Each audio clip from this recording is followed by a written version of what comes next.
How do you get this performance out of your band? You talk about them being physical players, but when it comes to capturing that on record, that's not easy. It's much easier in front of a tangible crowd where energy's in the room. It's harder in a studio.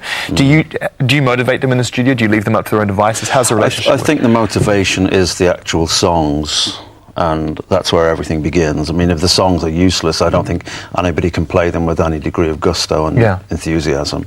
So the songs are always very strong, and that's how everything begins. Yeah. The songs were written by Boz, Bora, Elaine White. Jesse Tobias wrote a few as well. Yes. So these three individuals have brought music to you. You've obviously contributed your lyrics and collaborated with them. Is it a collaboration musically too, or do you leave them to their own studios to do? Not entirely, but I'm a non-musician, but I have very strong ideas of how things should be. You've never been tempted throughout the years to kind of learn more about music? You've always been more of a lyrical... I don't want to be a musician, no. I was only ever interested in the singing voice, and this captivated me, and it still does. And I think something extraordinary happens to people when they sing. Something that happens to them that in any other moment of their life doesn't occur.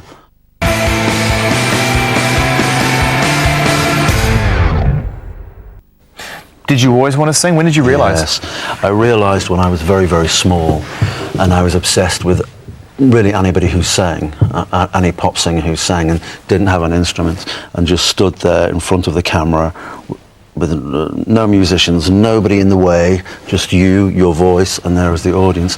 And I found that fascinating, and I found it quite brave that somebody would just stand directly and control the situation. Were you a naturally brave individual to try that yourself? I think anybody who sings it has a certain degree of bravery. I agree. But where did that inspiration come from to start with? I mean, I always felt when I heard the music from the Smiths that you were railing against something, that it wasn't like a natural desire to perform. It was more like, I'll show you. Well, that was part of it. But that's just as a fan. But yes, it spoke to me. What can I say? But beyond that, I did actually want to sing. Who are the great singers of your time, do you think? Are you a Björk fan, a Tom York fan? I can identify with them. It's very difficult because sometimes the great singers are not singers who have great voices, but they're just people who catch your attention, and you never forget them. Who are the top three? Tough question. It's very, very difficult. Obviously, Frank Sinatra, Elvis Presley were fantastic. And people whom you can listen to all your life, not just for this summer, or not just because they're the sensation of December. People who you can listen to for 20 years and 30 years and beyond. It's something that is quite indefinable, and I think when I'm looking for the great singers, I'm looking for personality. I'm looking for something that's a direct conduit between what I think that represents them as a person and... Well, I think there's a very strong sexual component in singing, and most people don't talk about it, of course, but there is something very sexual about the singing voice, and it draws you in. And it doesn't necessarily mean you want to be physical with the person, but the person is pulling at your very being and your heart and so forth, and that's fascinating, because it leads you. You don't say, I will be very attracted by that singer, and I will be very attracted by these songs. It pulls you. What about you when it comes to your part to play in this new album, Years of Refusal? Some of the most passionate singing, I think, for some time.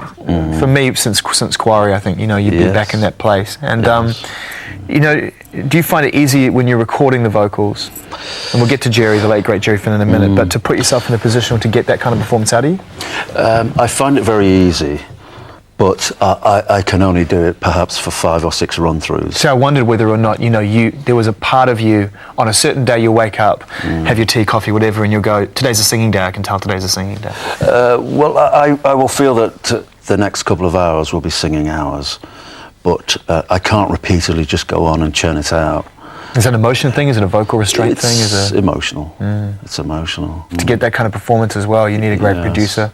And you found one, and sadly he's no longer with us, and just after the finishing of the record, a man who's given us some great records, Jerry Finn, passed away. So what was it so inspiring about Jerry's work with you in the studio? Why was it such a good fit? Jerry was very easy and very amusing to be with all the time, and who's one of the people one of the very few people who I could just say anything to, and I didn't really think about it. It was just a very relaxed relationship, and he was obsessive about music, and he was 24 hours, and he liked very loud music and nothing too complicated. He was very fastidious also, so he had everything really, but I've never actually came across a producer who has steered me as a singer, and mostly they just leave me alone, which is quite nice.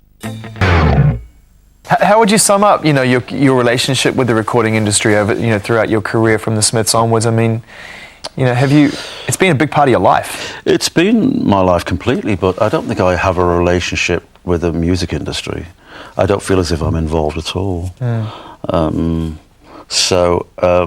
What are your feelings toward it? I bet you're going to say you don't have any feelings either, but... I honestly do have feelings, but they're not very pleasant. Yeah. Not really. So is it a surprise to you what's happening at the minute? And I don't think this is going to bore anybody watching this. A year ago, maybe someone would have yelled, cut, move on to something interesting, but everyone knows now that finding records is getting harder. Record stores are closing down. Record labels are in trouble, and it's, you know, no one knows where it's going. So is it a surprise to you? I don't think anybody knows, and I think 12 months from now, it will be even more mysterious than it is now.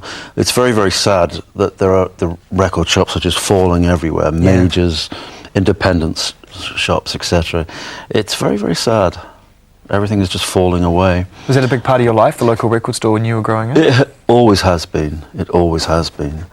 And I become mystified that there can be such a situation where they can't survive. But do you download music? I never do. You never do? No. Now, is that because you have an emotional connection to the record store and the concept of a community? Yes. It is? Yes. It's interesting, isn't it? Because I feel the same way too, but just on a practical level I download. So I do feel like I'm dancing with the devil a bit. Yes. But do you download because you have to hear something, or because you want to hear something? Yeah, but sometimes because it's of convenience too, because, you know, on a day-to-day basis it's hard for me to make the effort to get down to a local record store, you know, so I have become lazy. Do you ever go out to discover music? Yeah, I mean, I do my best when I can. I have time, definitely. You know, are you a proactive person like that? I mean, you go to a lot of shows, don't you? Yes. I mean, every now and then I'll bump into a friend of mine who's in a band who'll come up with the, you know, Morrissey meet and greet backstage story, and they're just literally telling the story about how you came back and said hello. And baffling. It's baffling. But you're a live music fan. Yes, I am. Yes, I'm a music fan, and it's the only reason why I'm here. I'm not here for any other reason. What do you get out of it? I think it's an artistic expression. I really do think it is art. Does it give you a chance to communicate things that you would never ever have a chance to communicate? Yes, it does. Yes, it does. But that's an easy one, really, because when we communicate every day, it's always very basic. Yeah. We don't really say anything terribly interesting to anybody throughout the day, and we're not supposed to. So yes, I think it's a great release, and I think to sing is an incredible release. It does an incredible thing to the body, to the stomach, blah blah blah. It's extraordinary.